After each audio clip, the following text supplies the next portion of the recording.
In the winter of 2024, electricity prices in parts of Europe reached $500 per megawatt hour. That's 10 times higher than normal, forcing factories to shut down, hospitals to ration power, and millions of households to choose between heating their homes or buying food. Right now, as you're reading this, there are entire neighborhoods in Germany going dark for scheduled blackouts, steel mills in Poland operating at 30% capacity, and elderly people in France wearing winter coats inside their apartments because they can't afford to turn on the heat. This isn't a dystopian movie plot or a worst-case scenario from some think tank report. This is happening today in some of the world's wealthiest nations to people who thought energy poverty was something that only affected developing countries. But here's what makes this crisis truly unprecedented. It's not just Europe. Asia is facing the exact same perfect storm of energy. Shortages, price spikes, and infrastructure limitations, all at the same time.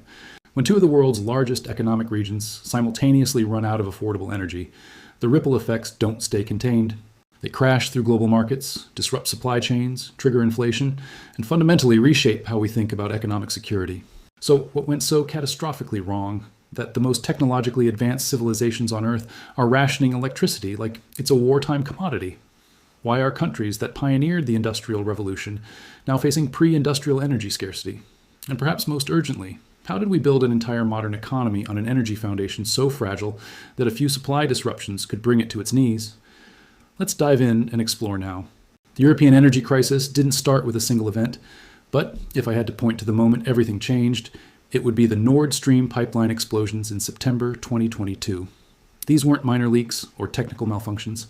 Someone deliberately sabotaged the pipelines carrying Russian natural gas to Europe, creating underwater explosions so powerful they registered on seismographs. To this day, nobody has definitively proven who did it, which is terrifying in its own right.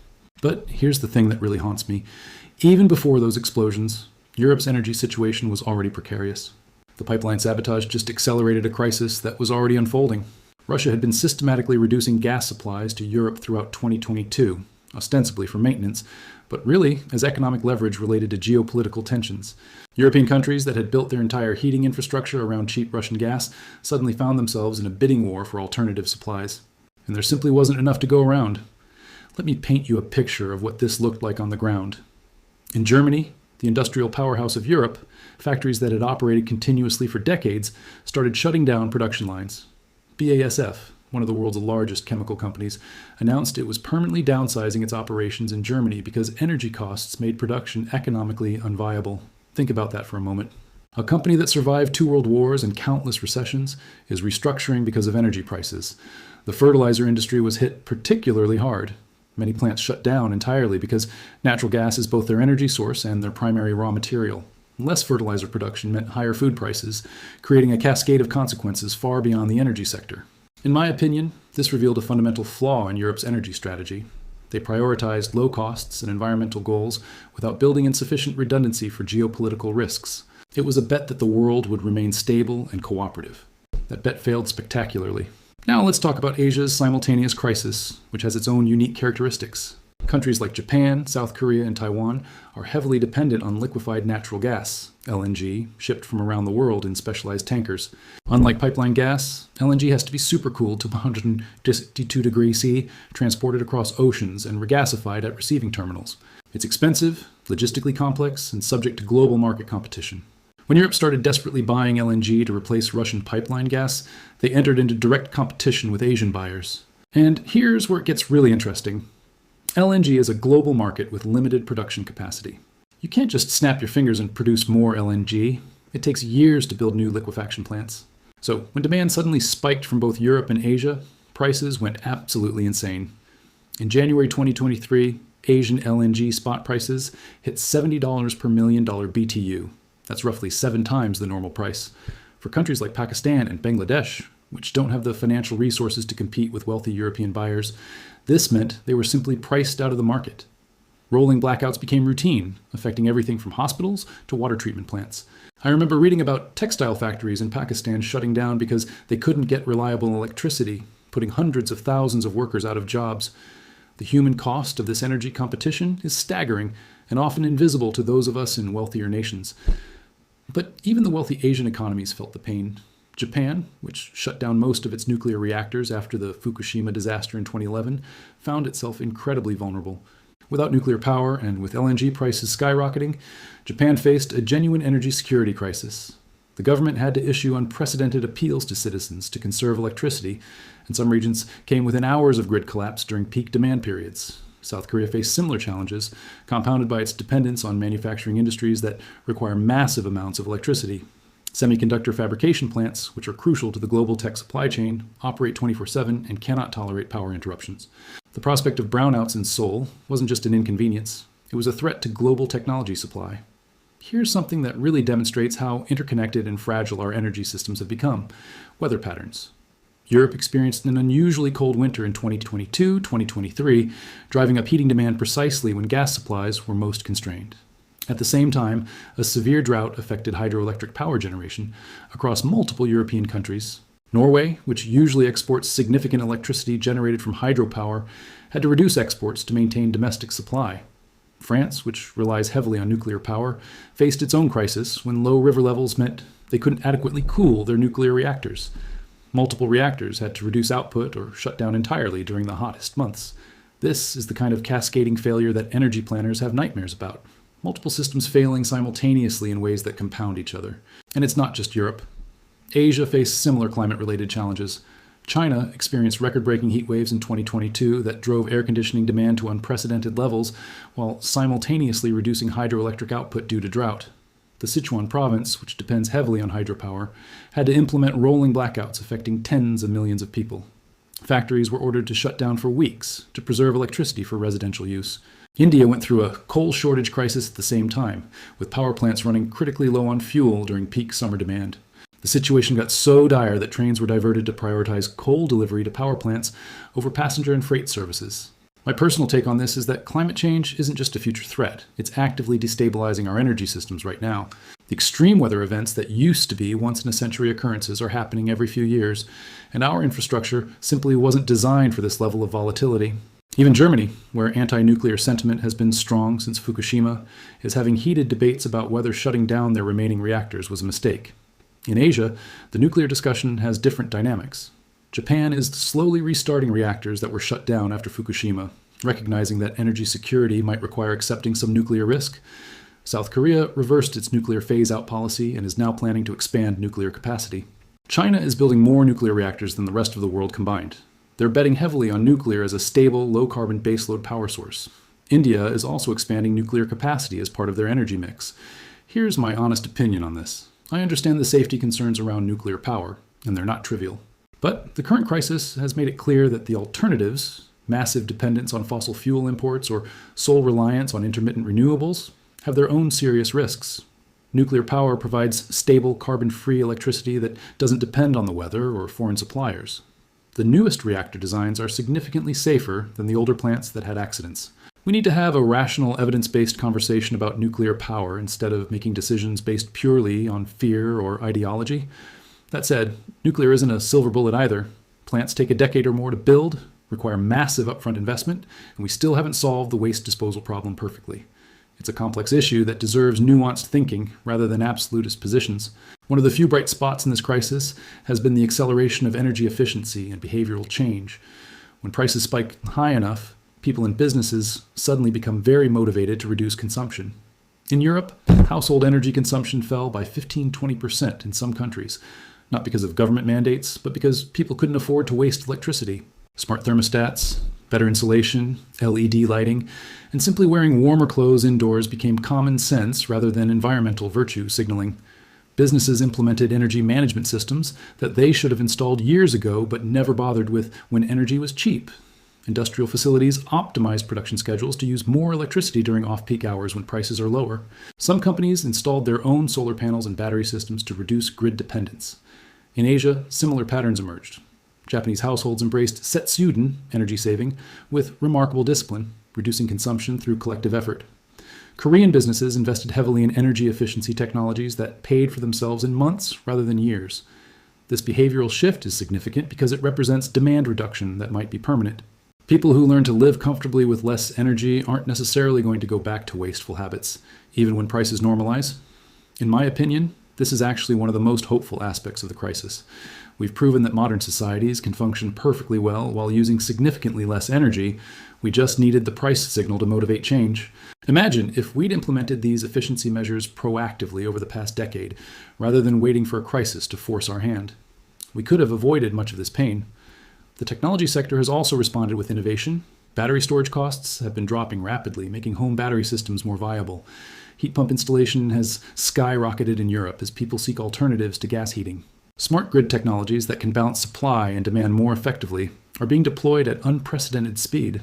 Virtual power plants that aggregate thousands of small-scale renewable installations are demonstrating that distributed energy can provide grid stability. The crisis has compressed what might have been 20 years of gradual transition into 2 to 3 years of rapid change. Looking forward, the outlook remains deeply uncertain, and I think it's important to be honest about that. In the short term, Europe has built up gas storage reserves and diversified supply sources, which should prevent the worst-case scenarios from repeating. But these solutions are expensive, not entirely secure. LNG infrastructure takes years to build, and Europe is still dependent on imports from politically volatile regions. The next few winters will be critical tests of whether the emergency measures put in place can hold. Asia faces ongoing challenges with LNG availability and pricing. The global LNG market is expected to remain tight until at least 2026-2027, when new production facilities come online. Until then, price volatility and supply competition will continue. Climate change adds massive uncertainty to any energy forecast.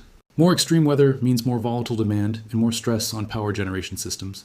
The transition to renewable energy will continue, but it needs to be managed more carefully than it has been. We need massive investment in grid infrastructure, energy storage, and backup capacity. We need to accept that the transition will take decades, not years, and plan accordingly. We also need to think more seriously about energy resilience and redundancy rather than just optimizing for cost. The cheapest energy system is worthless if it collapses under stress. In my view, the future energy landscape will be more diverse, more localized, and more resilient than the system we had before. We'll see more distributed generation, more energy storage, more efficiency, and yes, probably more nuclear power alongside renewables. Different regions will find different solutions based on their resources, geography, and priorities. The era of one-size-fits-all energy policy is over. This energy crisis is really a case study in systemic fragility. We built an incredibly efficient global energy system that worked beautifully in normal conditions, but had almost no resilience to disruptions. The same optimization mindset that created vulnerability in energy also exists in other critical systems: food supply, water, healthcare, finance. We've prioritized efficiency over resilience across the board, and now we're discovering that this was a mistake.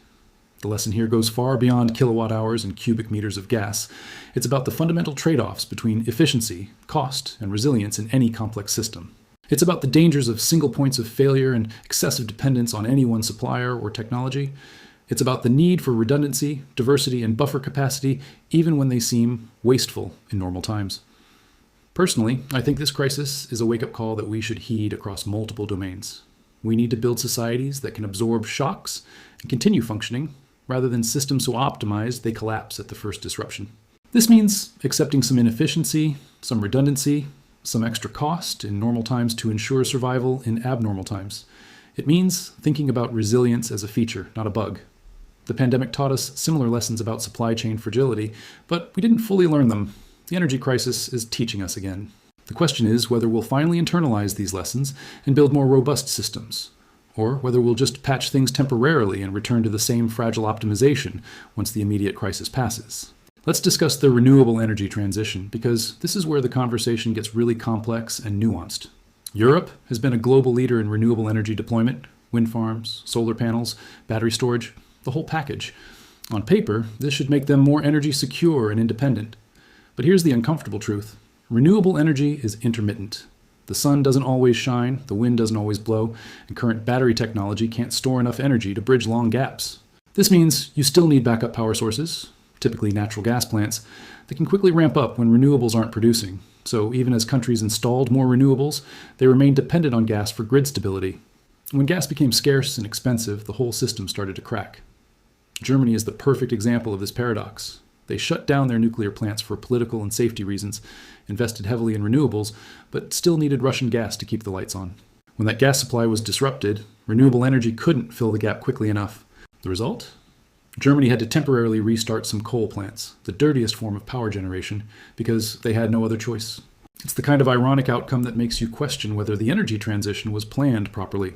And don't get me wrong, I absolutely believe we need to transition to renewable energy for climate reasons. But this crisis has exposed that the transition pathway is far more complicated than many advocates suggested. You can't just flip a switch from fossil fuels to renewables overnight without creating massive vulnerability during the transition period. Asia faces similar challenges, but with different constraints. China has invested more in renewable energy than any other country, with massive solar and wind installations. But they've also continued building coal plants at a rapid pace because they know renewables alone can't reliably meet industrial demand. India is trying to expand renewables while also ensuring energy access for hundreds of millions of people who still lack reliable electricity. The tension between environmental goals, economic development, and energy security is incredibly difficult to navigate. Honestly, I think we need more honest conversations about these trade-offs instead of pretending there are easy solutions. Let me tell you about the human side of this crisis, because that's where the statistics turn into real suffering. In the UK, a wealthy nation by any measure, charity organizations reported a massive increase in people seeking help with energy bills. Some families were choosing to heat only one room of their house and spending entire winter days in that single warm space. Others were going to bed early to avoid using electricity for lighting and heating in the evening. I read about elderly people on fixed incomes who stopped taking essential medications to afford heating bills. This is energy poverty in one of the world's richest countries. It's absolutely shameful that we've allowed this to happen. In Spain and Italy, there were protests and even riots over energy prices. People were genuinely angry, and rightfully so, that their governments had allowed them to become so vulnerable. Small businesses were closing because they couldn't afford the electricity to operate. Bakeries, which require high-temperature ovens running for hours, were particularly hard hit. Some have been operating for generations, survived economic crises and pandemics, only to be forced to close because of energy costs. In Asia, the impact was even more severe in lower-income countries. Pakistan experienced blackouts affecting up to 200 million people simultaneously. That's the entire population. Imagine trying to run hospitals, schools, businesses, or even basic household activities without reliable electricity. The economic damage from these outages is estimated in billions of dollars, money that these countries can ill afford to lose. Bangladesh faced similar challenges, with industrial production falling sharply due to unreliable power supply. The garment industry, which employs millions and generates crucial export revenue, was severely disrupted. Workers who depend on daily wages found themselves with no work and no income through no fault of their own. What really bothers me personally is how this crisis disproportionately affects the most vulnerable. Wealthy people can afford higher energy bills. It's an inconvenience, but not a catastrophe. But for low-income families, pensioners, small business owners, and workers in energy-intensive industries, this isn't just a financial squeeze. It's an existential threat to their livelihoods and well-being. The social fabric of these communities is being strained in ways that will have lasting consequences.